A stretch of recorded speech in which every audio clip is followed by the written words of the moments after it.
사랑과 은혜가 충만하신 하나님, 주님 안에서 기쁘고 즐거운 추석 명절을 보낸 식구들이 이제 다시 마음을 가다듬고 주님 앞에 나와 예배를 드립니다.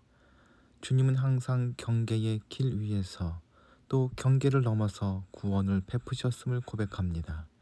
저희 시선이 중심에만 머물지 않게 하시고 세상의 변방에서 비춰오는 은총의 빛을 놓치지 않게 하여 주옵소서. 이 시간 성령 하나님께서 우리와 함께하여 주시길 조용히 간구합시다.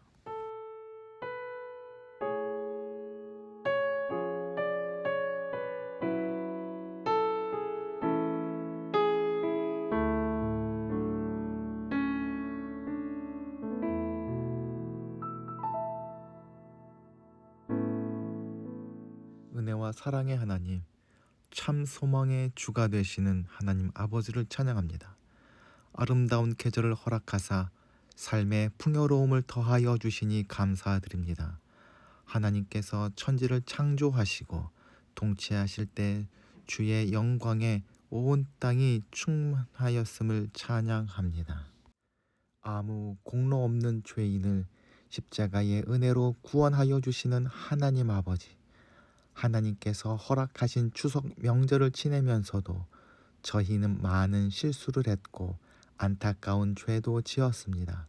오랜만에 모인 형제 자매 간에 사랑과 우애가 넘쳐나지 못했습니다. 서로 비교하며 우월감에 사로잡히거나 열등감으로 고통을 받았습니다. 바쁘다는 핑계로 찾아뵙지 못한 세월만큼이나 훌쩍 늙어버리신 부모님의 모습에 마음이 아팠습니다. 명절이 되어 더욱 외로워지는 이웃을 돌아보지 못했습니다. 하나님께서 저희에게 풍성한 명절을 허락하신 것은 받은 것을 가지고 이웃과 나누라 하심인데 그 진리를 깨닫지 못했고 실천하지도 못했습니다. 저희와 죄와 허물을 용서하여 주옵소서. 언제나 저희를 기다리시는 하나님, 저희는 너무 바빠 하나님의 손을 놓아버렸음을 고백합니다. 집안의 대소사와 쌓인 업무들, 명절을 지나며 만나야 했거나 피했던 사람들, 그들이 저희에게 남긴 아픈 말들 때문에 여전히 해결되지 않은 고민 때문에 하나님을 잊고 지냈습니다. 어느새 주님과 서먹해진 저희 영혼을 돌아봅니다. 평온했던 자리에 불안이 스며들었고 즐거움이 있던 자리에는 조급함만 가득합니다. 저희를 기다리고 계시는 하나님, 번듯하게 보이려 애쓰다 지쳐버린 저희에게 다시 다가와 주옵소서. 제자리를 맴도는 공허한 대화는 이제 그만하게 하여 주옵소서. 주님과 안전하고 편안한 대화 속에서 참된 힘을 얻게 하여 주옵소서. 잘린 가지에서 새 순이 돋아나듯 새로워지길 원합니다. 쑥스럽고 부끄러운 마음을 털어놓으며 간구하오니 이 시간 저희를 만나 주옵소서. 부하게도 하시고 가난하게도 하시는 주님, 경제라는 숫자와 그래프가 요동칠 때 저희 마음도 함께 흔들림을 고백합니다. 환율이 오르고 집값이 불어나며 전세 사기와 부채, 실업과 구직난이 얽혀있는 경제 상황 속에서 하루를 버티기조차 힘들어하는 이들이 많습니다. 벼랑 끝에 몰린 그들을 기억해 주옵소서. 끝없이 불어나는 자본의 욕망 앞에서 자족하고 나누겠다는 저희 다짐은 너무나 연약하지만 주님, 들풀을 입히시고 참새도 먹이시는 은혜가 이 포악한 경제 체제에도 스며들게 하여 주옵소서. 탐욕이 아니라 생명이, 계산이 아니라 돌봄이, 경쟁이 아니라 연대가 저희 경제 체제를 세우는 기초가 되게 하여 주옵소서.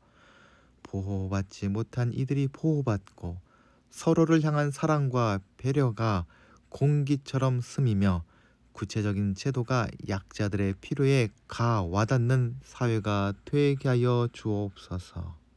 베푸신 은혜에 감사하며 살기 원하는 이한 공동체 식구들을 기억하여 주옵소서.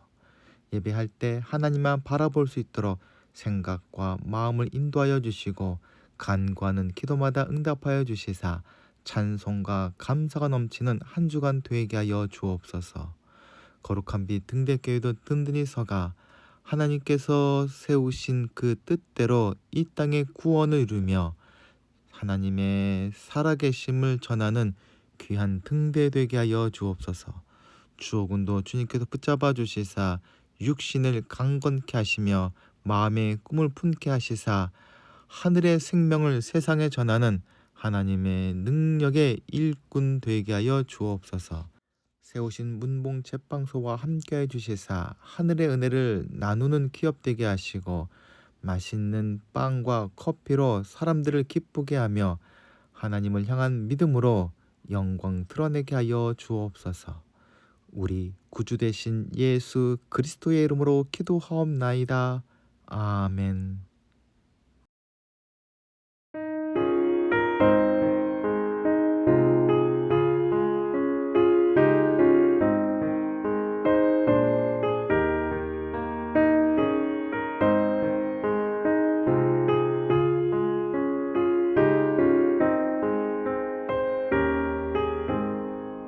내 영혼이 온종일 주와 죄짐 먹고 보니 슬픔 많은 이 세상도 천국으로 와도다. 할렐루야 찬양하세. 내 모든 죄 사함받고 주 예수와 동행하니 그 어디나 하늘나라. 주의 얼굴 뵙기 전에 멀리 뵈던 하늘나라 내 마음속에 이루어지니 날로 가깝도다. 할렐루야 찬양하세. 내 모든 죄 사함받고 주 예수와 동행하니 그 어디나 하늘나라.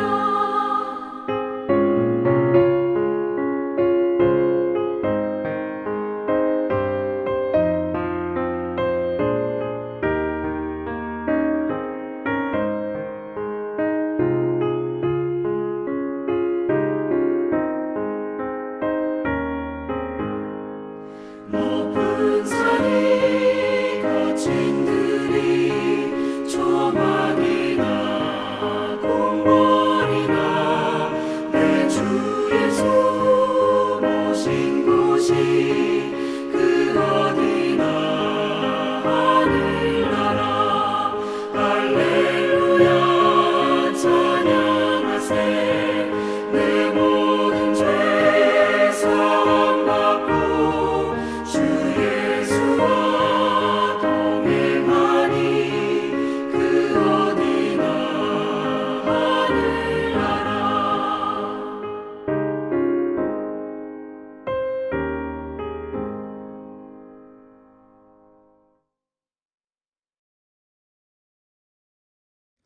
오늘 우리에게 주시는 하나님의 말씀은 누가복음 17장 11절부터 19절까지의 말씀입니다. 예수께서 예루살렘으로 가시는 길에 사마리아와 갈릴리 사이로 지나가시게 되었다. 예수께서 어떤 마을에 들어가시다가 나병 환자 10사람을 만나셨다. 그들은 멀찍이 멈추어 서서 소리를 높여 말하였다. 예수 선생님, 우리를 불쌍히 여겨 주십시오. 예수께서는 보시고 그들에게 말씀하셨다. 가서 제사장들에게 너희 몸을 보여라. 그런데 그들이 가는 동안에 몸이 깨끗해졌다. 그런데 그들 가운데 한 사람은 자기의 병이 나은 것을 보고 큰 소리로 하나님께 영광을 돌리면서 되돌아와서 예수의 발 앞에 엎드려 감사를 드렸다. 그런데 그는 사마리아 사람이었다. 그래서 예수께서 말씀하셨다. 10사람이 깨끗해지지 않았느냐? 그런데 9사람은 어디에 있느냐? 하나님께 영광을 돌리러 되돌아온 사람은 이 이방 사람 한 명밖에 없느냐? 그런 다음에 그에게 말씀하셨다. 일어나서 가거라. 내 믿음이 너를 구원하였다. 아멘.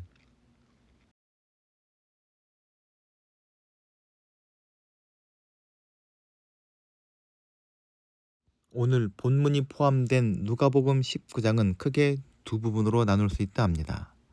먼저 1절부터 19절까지는 그리스도인이 이 땅에서 어떻게 살 것인가에 관한 것이고 20절부터 마지막 절까지는 장차 주님의 재림을 통해 이루어질 하나님의 나라에 관한 것입니다.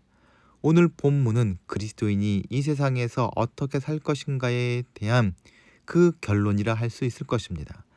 본문에서 주님이 가르쳐 주시는 제자된 우리가 어떻게 살아갈 것인지에 관한 지혜를 함께 듣고 나누도록 합시다. 오늘 말씀 가운데 우리가 만나는 신앙의 중요한 가치는 믿음과 은혜입니다.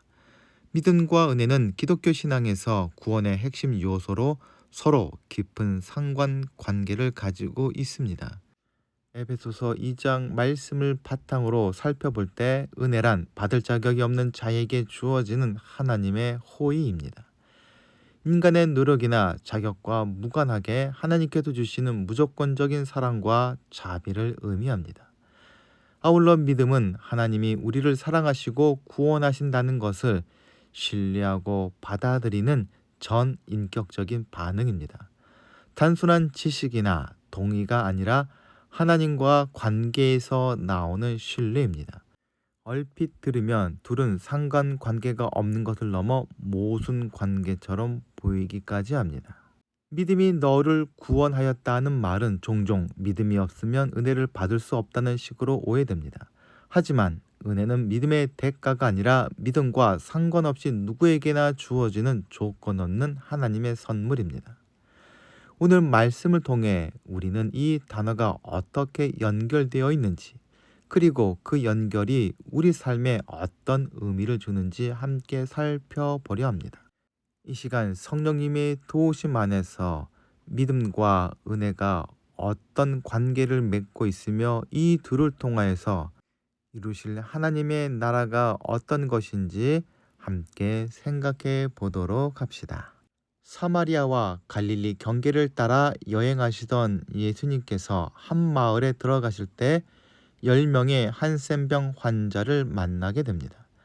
이스라엘 사회에서 여러 가지 피부병을 아우르는 한센병은 하늘의 형벌로 간주되었고, 한센병에 걸린 사람들은 부정하다는 낙인이 찍혀 마을 밖으로 강제 추방되었습니다. 쫓겨난 한센병 환자들은 마을 가까운 곳 어딘가에 모여 지내면서 생존을 도모하였습니다. 그들은 전적으로 구걸에 의존할 수밖에 없었습니다. 마을로 드나드는 행인들을 향해 한센병 환자들이 길 멀찌감치 모여서서 부정하다, 부정하다, 부정하다라고 외치면서 우리를 불쌍하게 여겨달라고 적선을 요구하는 모습은 유대 사회에서 흔히 볼 수 있는 광경이었다 합니다.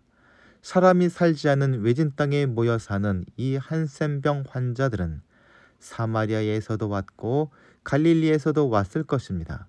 오랫동안 서로를 철천지 원수로 여겨온 유대인 갈릴리 사람들과 이방 혼혈인 사마리아 사람들이 섞여 산다는 것은 평상시는 상상도 못할 일이었습니다.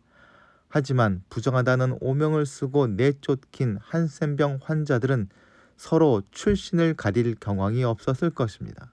버림받은 이들이 생존하기 위해서 모여 살면서 서로 의지할 수밖에 없었기 때문일 것입니다. 오늘 본문에서 그런 한센병 환자 10사람이 주님과 만나게 됩니다. 가까이 가지 못하고 멀리서 그들은 소리 지릅니다. 예수 선생님, 우리를 불쌍히 여겨 주십시오. 한센병 환자들은 기적을 행하시고 병자를 치유하시는 예수님에 대한 소문은 익히 들었을 것입니다. 예수님이라면 우리 병을 고쳐주실 수 있지 않을까라는 한 가닥 희망을 가지고 있던 그들에게 예수님께서 가까이 지나가셨던 것입니다. 그러나 그들은 한센병 때문에 예수님께 가까이 갈 수 없었습니다. 그래서 멀찍이 서서 예수님을 향해 큰 소리로 외쳤던 것입니다. 이때 예수님은 예루살렘으로 향해 가고 계셨습니다. 봄부터 계속 말씀드렸던 것처럼 이 여정은 단순한 유월절 순례가 아니라 십자가를 향한 여정이었습니다. 나아가 예루살렘을 향한 여행은 매우 위험한 것이었습니다. 요한복음 11장을 보면 예수님께서 죽은 나사로를 살리셨는데 이를 본 사람들의 반응은 극명하게 갈렸습니다. 많은 사람들은 예수님을 믿게 되었지만 반대로 대제사장과 바리새인을 비롯한 유대 종교 지도자들은 공회를 통해 예수님을 죽이기로 결정하게 됩니다. 유대 지도자들은 예수님께서 유월절에 이 무리들과 함께 예루살렘으로 올 것이라 예상하고 수배령을 내렸다 합니다. 하나님의 시간표에 따라 예수님은 이제 굳은 결심을 하시고 마지막으로 예루살렘을 향해 올라가고 계셨던 것입니다. 이 당시 주님은 매우 복잡한 심경이셨을 것이지만 10명의 한센병 환자의 부르짖음을 결코 외면하지 않으셨습니다. 주님은 그들을 가까이 부르지 않으시고 멀리 떨어져서 가서 제사장들에게 너희 몸을 보이라 제시하십니다. 그런데 주님은 왜 그들을 가까이 부르지 않으셨을까요? 분명한 것은 주님이 한센병이 옮을까 염려하신 것은 아닙니다. 앞서 누가복음 5장에서도 예수님은 한센병 환자에게 손을 내밀어 그에게 대시고 병을 고쳐주셨습니다. 다른 복음서 기록을 봐도 예수님은 한센병이든 어떤 다른 병이든 그것을 개의치 않으셨습니다. 그렇다면 여기서 예수님은 이들에게 특별한 의도 혹은 목적을 가지고 이렇게 대하셨을 것이라 생각할 수 있을 것입니다. 그 목적은 뒤에서 볼 수 있지만 은혜와 믿음이 무엇인지 알려주시기 위한 것이었습니다. 앞서 말한 것처럼 이 10사람은 동일한 상황에 있었습니다.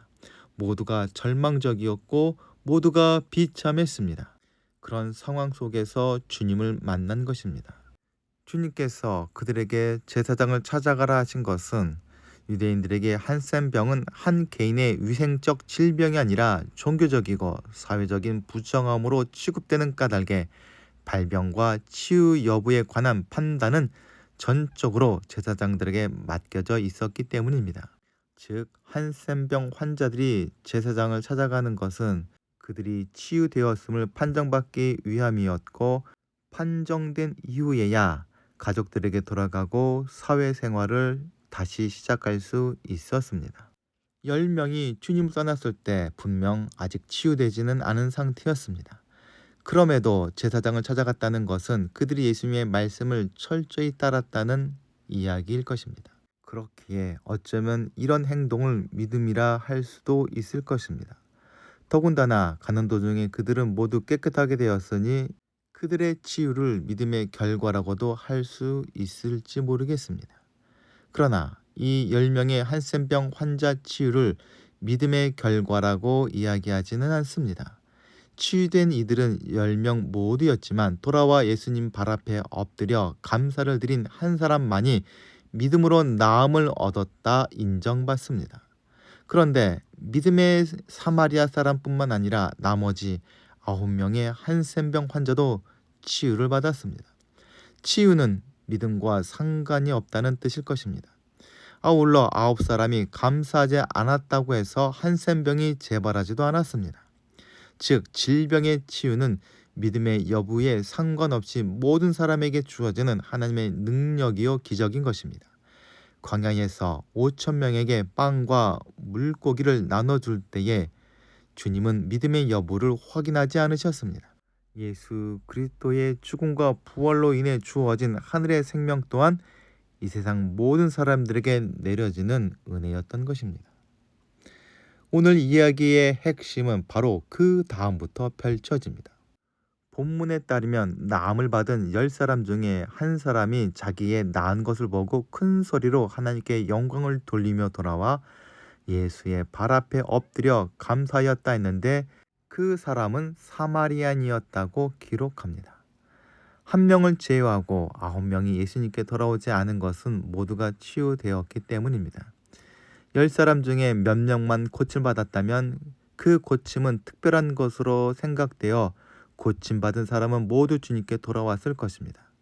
하지만 10명 모두가 고침을 받았기에 그것은 당연한 것이라고 여겼을 것이고, 제사장에게 가라는 지시를 어기고 주님께 돌아간다는 것은 매우 특별한 행동이라 여겨졌을 것입니다. 다들 고향으로 가는데 나만 주님을 찾아간다는 것은 오히려 튀는 행동으로 다른 사람들을 불편하게 만드는 어리석은 모습처럼 보여졌을지도 모르겠습니다. 돌아온 한 사람의 한센병 환자에게 10사람이 다 깨끗함을 받지 아니하였느냐?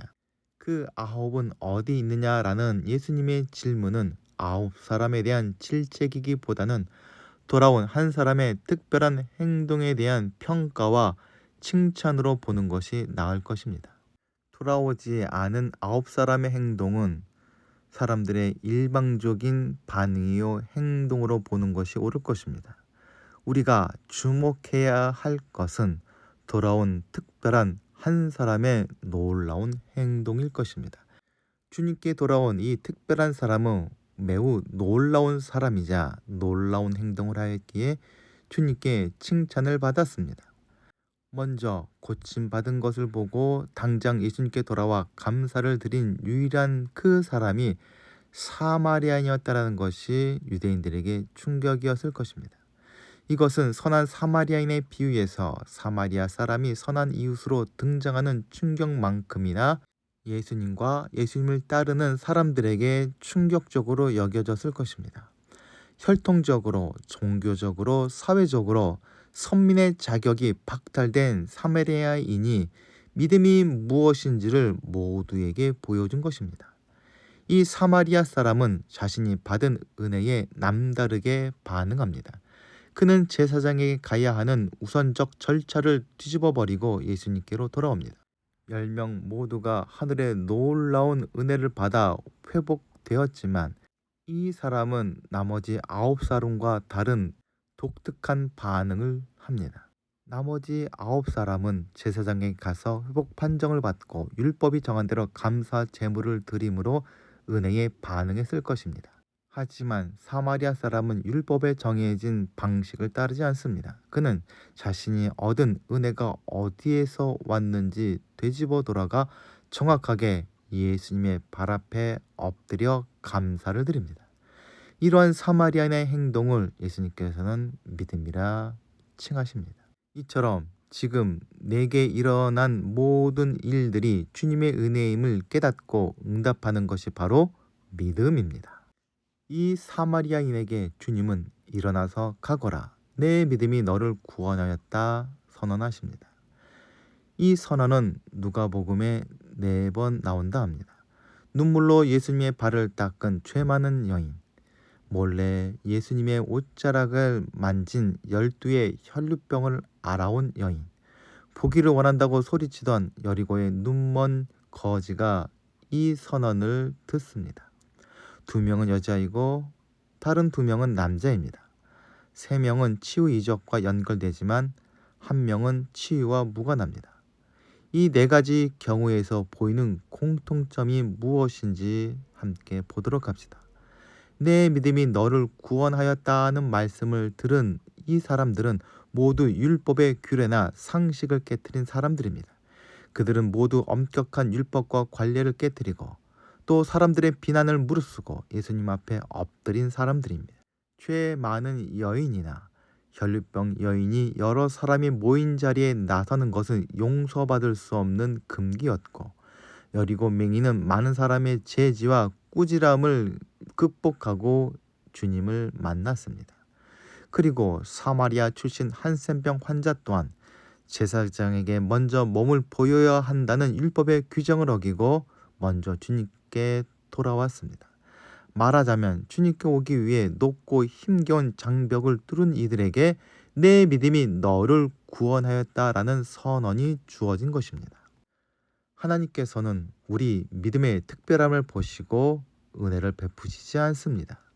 우리가 아직 죄인 되었을 때 주님은 우리를 위해 십자가를 지셨고, 그 은혜는 악인과 죄인을 구분하지 않고 내리는 비와 같이 우리에게 주어집니다. 그러나 우리가 삶 속에서 하나님의 은혜가 임하였음을 깨닫게 되는 순간 하나님의 영광을 보게 되고 그 임재에 충격을 받을 수밖에 없습니다. 그것을 깨달은 사람만이 사마리아인 한센병 환자처럼 주님 앞에 엎드릴 수 있습니다. 이 한 공동체 식구들 모두가 하나님의 은혜를 누리는 사람을 넘어 그 은혜를 베푸시는 하나님과 주님을 깨닫고 영광을 돌리고 감사를 드리는 믿음의 사람이 되어야 할 것입니다.